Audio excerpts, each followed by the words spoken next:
Hi everyone, I cannot wait to share today's video with you. It is an unboxing of the most recent Fabric Godmother Dream Wardrobe subscription box, and it's a really good one. Hi, my name's Amelia and welcome to my channel, So Amelia, where I share all about how I make a handmade wardrobe for me and for my children. Bit of a different video from me today. This is an unboxing video of my most recent Fabric Godmother subscription box. So this is the Dream Wardrobe box that arrived in May. I'm going to pop a link in the description box below for all of the details around that box, including pricing and what goes into the box, sizing. All of those details can be found on the Fabric Godmother website, which I will include in the description box below. So here is my box, and it's a very good one this month. I squealed when I opened it because I was so excited about the fabric that I found inside the box. It's one I've looked at for a really long time, so couldn't believe it when I opened up the box and saw what was inside. So let me share that with you now. So first up on the top of the box was this month's thread in this gorgeous colour, so that gives you a clue as to the colour of the fabric inside the box. This is definitely one of my very favourite colours, so this gave me such a thrill when I opened the box and saw this sitting on the top. Next was our little haberdashery gift that we get in the box, and again I was delighted with this month's gift. It is something I have looked at for a really long time, and it is the Generates Silicone Flex Hemmer. I don't think I can say that fast. Now this is something to help you with the curved hems on your garments or perhaps sleeves, things like that that are a bit harder to get to. You can use this to go around the curves like this, and there are little holes where you can pop your pins to hold the flex ruler in place, fold your fabric over it and press it. So you can press the hemmer. It will withstand a good amount of heat so that you can really get those curves perfectly measured out. So I'm really excited. I love sewing circle skirts, circle dresses for my little girl, and I often use bias binding just because I find sewing those curves and pressing those curves precisely to be really tricky. So I'm thrilled to have this. I actually looked at buying one at the Stitch Festival and didn't in the end. So I'm so glad I didn't, because now I have one in my Dream Wardrobe box. And as with everything, I'll pop a link to that in the description box below, so you can go and have a look at Jen's website for more details about all of her amazing products. Now what I'll do next is I'll do the pattern, and then I'll share the amazing fabric with you. Now the pattern is by a relatively new company to me. It is the Matchy Matchy Sewing Club. I've seen quite a few of their garments around recently, and so I was delighted to get a pattern in the box this month, and it is their Champagne Fields top. Now having had a look on their website, I can see that this is a dress as well as a top, but just the top pattern has been included in our Dream Wardrobe box this month. Now this looks like a beautiful top. It has a lovely fitted yoke across the front and the back, and then the fabric is gathered into that yoke and just drapes beautifully over the waist and hips.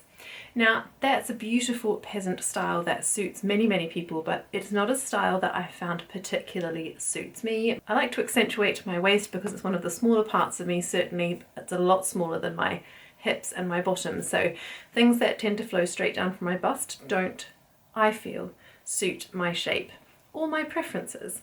We'll just see what I decide to do with that, but it's not one that I'm going to be using anytime soon. I do love some of Matchy Matchy Sewing Club's more recent patterns though, especially I think they're called their ruffle brunch shorts. I think they look so much fun for the summer, so I've definitely got my eye on a few of their other patterns, and I will pop their website below where you can go and have a browse for yourself. They've got some really fantastic modern sewing patterns that look like lots of fun to sew and to wear. Alright, now let me show you the highlight of the box, which is the fabric, and I'm sure you will have seen this around on Fabric Godmother's page or on YouTube. It's been very popular on Instagram as well, and for good reason, because it is stunning. It is this broderie on glaze. I mean, look at that colour. It's one of my favourite colours. I just love that on me. I think it's such a stunning blue. I'm really excited about this. This is another fabric I had my eye on but hadn't bought yet because I just couldn't think exactly what I would make with it. And that is where my challenge to you comes in, because I'm still not sure what to make with this, as gorgeous as it is. It's got lots of beautiful palm trees on this one. It's a lovely large scale print. So obviously I'm going to be very careful whatever I make where I place the pattern pieces so that I make the most of the pattern. It is quite a large scale pattern. So with that in mind, I thought I would issue a challenge to you to help me decide what to make with this fabric, because I still have no idea, and I don't want this beautiful fabric to sit in my stash because it's too lovely for that. It needs to be worn. Having said that, I have so many ideas for this summer and I don't know where I'm going to find all the time to sew up all these beautiful things. However, I would love it if you could vote on the following 3 patterns that I think I'm going to sew up with this fabric. I just can't decide which one would be best. The first pattern I am going to suggest is the French Navy Vetiver blouse and top, and it's the one I'm wearing today actually. This is one of a couple of versions I've made. There is a short sleeve top version, there is a long sleeve version.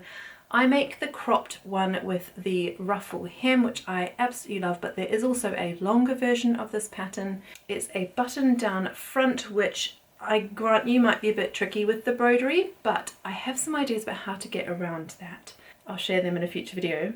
I love the lines in this shirt. It's got princess seams, it suits my shape really well, and it is one I reach for quite a lot in the summer months, especially on a day like today where it's slightly cooler, and I pair it with a lovely pair of jeans. So that's a definite possibility for this broderie anglaise. Now the next pattern is another one I have in my stash, and it's the beautiful Nell blouse and dress. Now I made the Nell dress last summer. A lot of us made the Nell blouse and dress last summer actually, but I didn't get around to making the blouse. Now I really like the blouse version with the peplum. I think that would look really lovely over jeans. It's got a lovely V-neck at the front. It also has bow closures, so that could save me doing buttons and buttonholes if I decide not to do those. But to be honest, I'm not 100% sold on the bows. I think I would prefer either to do poppers or to do buttons down the front. And I do love the V-neck and those beautiful sleeves.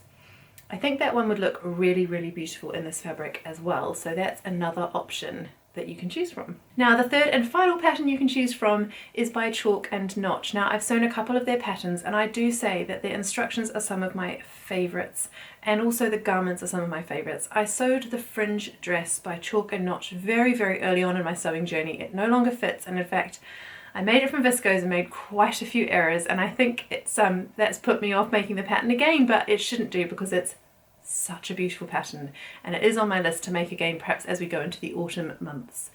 The other pattern I've sewn of theirs is the Shea dress, and I wear that and absolutely adore that pattern. It's just such an easy breezy dress, and I wear it all summer long, all the time.